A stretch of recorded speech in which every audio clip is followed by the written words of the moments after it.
ये कहानी एक ऐसी औरत की है जो अपने बच्चों को एक एटिक के अंदर बंद कर देती है और फिर उन बच्चों के बीच अंदर क्या क्या होता है ये हम आगे देखने वाले हैं। दोस्तों वीडियो को लाइक कर दें और चैनल को सब्सक्राइब कर लें। मूवी की स्टार्टिंग में हम एक फैमिली को देखते हैं जिसके अंदर एक लेडी कोरिन और उसका पति क्रिस्टोफर और उनके 4 बच्चे क्रिश, कैटी और 2 भाई बहन होते हैं। अब बहुत दिनों बाद क्रिस्टोफर अपनी फैमिली के पास आता है, इसीलिए वे सभी बहुत खुश होते हैं। क्रिस्टोफर सभी के लिए गिफ्ट लाया था। अगले दिन जब वे सभी खेल रहे थे तो क्रिस्टोफर कहता है कि मेरा अब प्रमोशन हो गया है, तो अगली बार से क्रिस्टोफर और भी ज़्यादा बिजी हो जाएगा और बिजी होने की वजह से वो अपनी फैमिली के पास काफ़ी दिनों तक नहीं आ पाएगा। और ये सुनकर कैटी को बिल्कुल भी अच्छा नहीं लगता और वो नाराज़ हो जाती है। अब जब वो अपने रूम में होती है तो क्रिस्टोफर वहाँ पर आता है और वो कैटी से कहता है कि प्रमोशन होने के साथ साथ मेरी तो सैलरी भी डबल हो गई है और इसीलिए मुझे जाना होगा और मैं हमेशा बीच बीच में तुम लोगों से मिलने आता रहूँगा। क्रिस्टोफर कैटी को एक अंगूठी देता है और इसीलिए कैटी क्रिस्टोफर की बात मान जाती है। अब रास्ते में वो सभी क्रिस्टोफर के प्रमोशन की खुशी में पार्टी करने लगते हैं। वो सभी जब पार्टी की तैयारी कर रहे थे तभी इनके घर में एक ऑफिसर आता है और वो उनसे कहता है कि क्रिस्टोफर की एक्सीडेंट में मौत हो गई है और कुछ दिनों में हम देखते हैं कि इनकी फाइनेंशियली कंडीशन भी ख़राब हो गई है। कोरिन हर रोज़ अपने बच्चों से एक लेटर किसी एड्रेस पर भिजवाया करती थी और बहुत दिनों बाद उस लेटर का जवाब आता है और ये देखने के बाद कोरिन बहुत खुश हो जाती है और कोरिन क्रिश और कैटी से कहती है कि मैंने ये बात तुम्हें कभी नहीं बताई कि तुम्हारे नाना नानी भी हैं। ये सुनकर दोनों बच्चों के मन में काफ़ी सवाल उठते हैं। फिर कोरिन कहने लगती है कि मैंने और तुम्हारे डैड ने भागकर शादी की थी और मेरी फैमिली वाले इस शादी से कभी भी खुश नहीं थे, इसीलिए मैंने ये बात तुम्हें कभी भी नहीं बताई और अब हमारी फाइनेंशियली कंडीशन ऐसी है कि मैं 4 बच्चों को नहीं पाल सकती। तुम्हारे नाना नानी बहुत ज़्यादा अमीर हैं और उनका एक बहुत बड़ा घर भी है और आज रात हम उनके घर जाने वाले हैं। और ये सुनकर कैथी और क्रिश मान जाते हैं। रात में ये सभी अपने नाना नानी के घर जाने के लिए निकल जाते हैं। अब रात को 3 बजे ये अपनी नानी के घर पहुंच जाते हैं। ओरेलिया इन्हें अपने घर के अंदर बुलाती है और उन्हें शांत रहने के लिए कहती है और अब ओरेलिया उन्हें एक रूम के अंदर ले जाती है। उसे ये बात पता नहीं होती कि कोरिन के 4 बच्चे होते हैं। अब कैटी अपनी माँ से पूछने लगती है कि क्या आपने हमारे बारे में इन्हें कभी नहीं बताया, तो कोरिन कहती है कि वो मुझसे अभी भी नाराज़ हैं। अब ओरेलिया सब बच्चों से कहती है कि मैं तुम्हारे कमरे का लॉक लगा रही हूँ, कोई शोर नहीं मचाएगा और सभी स्लोली बातें करेंगे। कोरिन कैटी से कहती है कि तुम सभी फिक्र मत करो, तुम्हारे नाना अभी 70 ईयर्स के हैं और वो बहुत ही जल्द मरने वाले हैं और उनके मरने के बाद ये सब हमारा हो जाएगा। इसके बाद तुम्हें जो करना होगा वो तुम कर सकते हो। और ये बात सुनकर बच्चे खुश हो जाते हैं। अगले दिन जब वे सभी उठते हैं तो ओरेलिया एक रूल की लिस्ट ले आती है और वो उन्हें कहने लगती है कि सबसे पहला रूल ये है कि कोई शोर नहीं मचाएगा, तुम्हें हर रोज़ 3 टाइम खाना दिया जाएगा, लेकिन तुम उसमें से बिल्कुल भी खाने को वेस्ट नहीं कर सकते। मुझे तुम बच्चों में से कोई भी बाहर जाता हुआ या शोर मचाता हुआ बिल्कुल भी नहीं दिखना चाहिए। ओरेलिया इन सभी के लिए खाना लेकर आई हुई होती है और वो उनसे कहती है कि ये तुम्हारा आज का खाना है और अब मैं सीधा कल वापस आऊँगी और कोई भी खाना वेस्ट नहीं करेगा। अगर तुम्हें खेलना है तो तुम ऊपर जाकर एटिक में खेल सकते हो। ये सुनकर सभी बच्चे ऊपर चले जाते हैं। रूम में जाने के बाद ये सभी देखते हैं कि ये रूम तो एक स्टोर रूम है, यहाँ बहुत सारा पुराना सामान रखा हुआ है। क्रिश को एक गाने का टेप भी मिलता है और उन दोनों के छोटे भाई बहन कहने लगते हैं कि हमें तो ये रूम बिल्कुल भी पसंद नहीं आया और इसीलिए वे दोनों अपने छोटे भाई बहन के लिए एक झूला बनाते हैं और उनके साथ खेलने लगते हैं। नीचे आने के बाद ये छोटे बच्चे खाना खाने लगते हैं, तभी ये सभी मस्ती करने लगते हैं। थोड़ी देर बाद वहाँ कोरिन भी आ जाती है, वो इन्हें चुप करवाती है, लेकिन उनका शोर तो ओरेलिया सुन लेती है और अब ओरेलिया कोरिन को अपने साथ लेकर आती है। कुछ देर बाद कोरिन अपने बच्चों के पास वापस आती है। तब कोरिन का छोटा बच्चा कहने लगता है कि मुझे इस घर में नहीं रहना, मुझे अभी के अभी यहाँ से लेकर चलो। कोरिन उसे समझाने लगती है लेकिन वो तो नहीं मानता। तभी वहाँ पर ओरेलिया आती है और उन्हें कहती है कि अब शोर मचाना बंद करो। और फिर कोरिन की छोटी बेटी चिल्लाने लगती है। साथ ही वो छोटा बच्चा आकर ओरेलिया के पैर पर काट लेता है और अब ओरेलिया गुस्सा हो जाती है और उन दोनों को मारने लगती है। अब कोरिन कहने लगती है कि अगर आप मेरे बच्चों को ऐसे मारोगी तो मैं यहाँ से चली जाऊंगी। ओरेलिया कहने लगती है कि चले जाओ, मुझे तो कोई फर्क नहीं पड़ता। ओरेलिया कोरिन को टॉप उतारने के लिए कहती है। जब कोरिन टॉप उतारती है तो हम देखते हैं कि उसकी पीठ पर बहुत सारे निशान होते हैं। दरअसल जब ओरेलिया उसे अपने साथ लेकर गई थी तब ओरेलिया ने कोरिन को बहुत मारा था। ओरेलिया कहने लगती है कि अगर आगे से किसी ने भी शोर मचाया तो मैं उनके साथ ऐसा ही करूंगी। ये सुनकर सभी बच्चे बहुत ज़्यादा डर जाते हैं।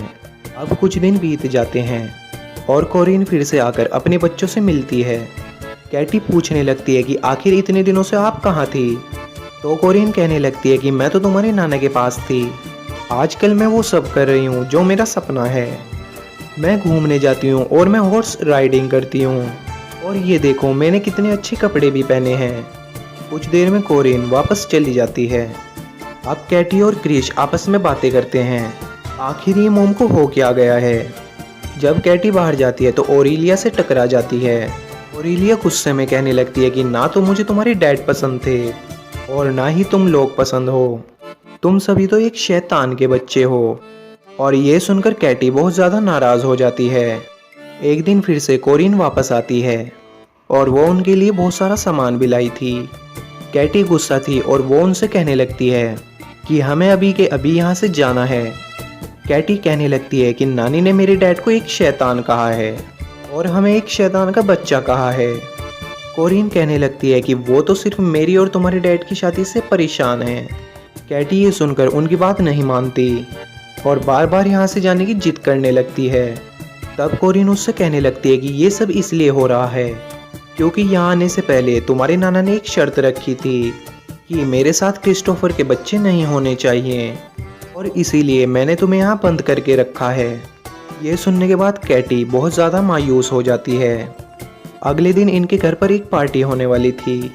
पार्टी शुरू होने से पहले कोरिन कैटी और क्रिश को एक जगह पर बंद कर देती है ताकि ये पार्टी को देख पाएं और ये उस जगह पर बंद होते हैं जहाँ पर इन्हें कोई भी देख नहीं सकता। अब ये पार्टी को देखने लगते हैं जहाँ ये पहली बार अपने नाना को देखते हैं, जहाँ अचानक से कोरिन अपने डैड को किस करने लगती है। कोरिन के डैड उसे एक नेकलेस देते हैं जिसे पहनकर कोरिन बहुत ज़्यादा खुश हो जाती है। और हम यहाँ देखते हैं कि ये सब देखकर ओरेलिया बहुत ज़्यादा खुश नहीं होती। कुछ देर के बाद कोरिन एक आदमी विल्सो के साथ होती है। तब इन लोगों को किस करते हुए कैटी और क्रिश देख लेते हैं। अब क्रिश कैटी को वापस रूम में जाने के लिए कहता है और वो खुद हर रूम में जाकर वहाँ की चीज़ें देखने लगता है। थोड़ी देर के बाद कोरिन कैटी के पास आती है जहाँ पर उसे क्रिश नहीं मिलता। तभी वहाँ पर क्रिश आ जाता है और कोरिन उसे एक ज़ोरदार थप्पड़ मारती है। अगले दिन ये सभी डिनर पर मिलते हैं जहाँ पर कोरिन इन्हें कहने लगती है कि विल्सो मेरे पीछे पड़ा हुआ है। और अब कुछ दिन बीत जाते हैं और कोरिन कैटी को कुछ कपड़े पहनने के लिए देती है। कैटी उन्हें पहनकर देख ही रही थी तभी वहाँ पर क्रिश आ जाता है। ये दोनों वहाँ पर खड़े ही थे कि तभी वहाँ पर ओरेलिया आ जाती है और उन्हें एक साथ देखकर उनके बारे में गलत सोचने लगती है। और इस बात से ओरेलिया गुस्सा हो जाती है और वो कैटी को इस बात की सज़ा देती है। वो उसे अपने बाल काटने के लिए कहती है। यहाँ पर कैटी और क्रिश ऐसा नहीं करते। एक दिन जब कैटी सुबह उठती है तो वो देखती है कि उसके बालों पर किसी ने केमिकल डाल दिया है जिस वजह से उसके बाल खराब हो चुके हैं और अब ना चाहते हुए भी क्रिश को कैटी के बाल काटने पड़ते हैं। देखते ही देखते 5 महीने बीत जाते हैं और 5 महीनों बाद कोरिन वापस अपने बच्चों से मिलने के लिए आती है। कोरिन कहने लगती है कि उसने विल्सो से शादी कर ली है और वो पिछले 5 महीनों से उसके साथ हनीमून पर थी। ये सुनकर क्रिश बहुत ज़्यादा गुस्सा हो जाता है और कोरिन से कहने लगता है कि आपके 4 बच्चे हैं तो फिर आपने शादी क्यों की। ये सुनकर कोरिन कहने लगती है कि मैंने जो किया है वो तुम्हारे लिए ही किया है और ये कहकर वो यहाँ से चली जाती है। अब अगले दिन ओरेलिया इन सभी के लिए डॉन्स लाती है। कैटी को डॉन्स बहुत ही ज़्यादा पसंद होते हैं। तब क्रिश ओरेलिया से कहने लगता है कि मैं यहाँ से निकल जाऊँगा, मेरा नाम भी क्रिस्टोफर है जो कि मेरे डैड का नाम था।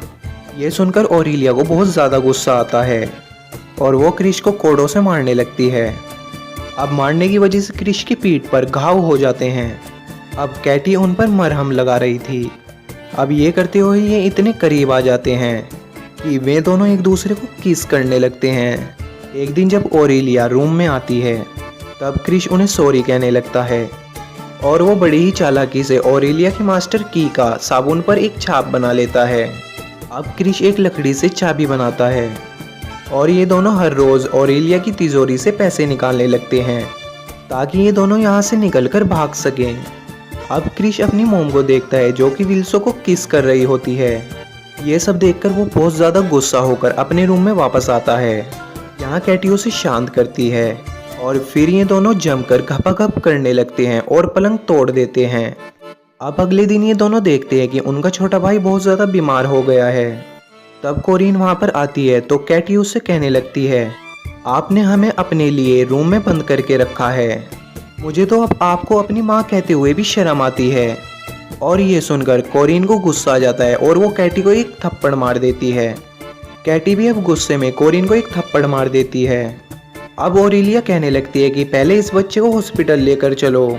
अब कोरिन थोड़ी देर में वापस आती है और कैटी और क्रिश को कहने लगती है कि तुम्हारा छोटा भाई अब नहीं रहा। ये सुनकर ये सभी रोने लगते हैं। अब एक दिन जब इनकी छोटी बहन चूहों को डोम्स खिला रही होती है तो उन्हें पता चलता है कि ये डोम्स खाने से उस चूहे की मौत हो गई है और उन्हें ये भी पता चल जाता है कि यही डोम्स खाने की वजह से उनके छोटे भाई की मौत हो गई थी।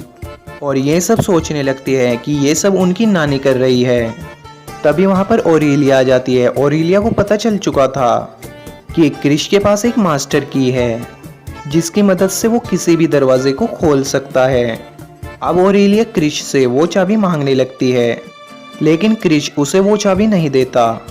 ये सभी वहाँ से भागने लगते हैं। ओरेलिया इन्हें पकड़ने के लिए इनके पीछे आती है लेकिन तभी क्रिश वहाँ की लाइट्स बंद कर देता है। ओरेलिया को एक बीमारी होती है जिसकी वजह से उसे अंधेरे से डर लगता था। वो क्रिश को वापस से लाइट जलाने के लिए कहने लगती है पर क्रिश वहाँ से जाने लगता है। तब ओरेलिया कहने लगती है कि तुम्हें मारने का प्लान मेरा नहीं तुम्हारी माँ का है। ये सुनकर क्रिश और कैटी बहुत ज़्यादा दुखी हो जाते हैं और वे वहाँ से निकल जाते हैं। वहाँ से निकलने के बाद ये दोनों एक ट्रेन में बैठकर हमें आखिरी बार दिखाई देते हैं और यहीं पर इस मूवी का अंत हो जाता है। उम्मीद है दोस्तों ये मूवी आपको ज़रूर पसंद आई होगी, तो वीडियो को लाइक कर दें और चैनल को सब्सक्राइब कर ले।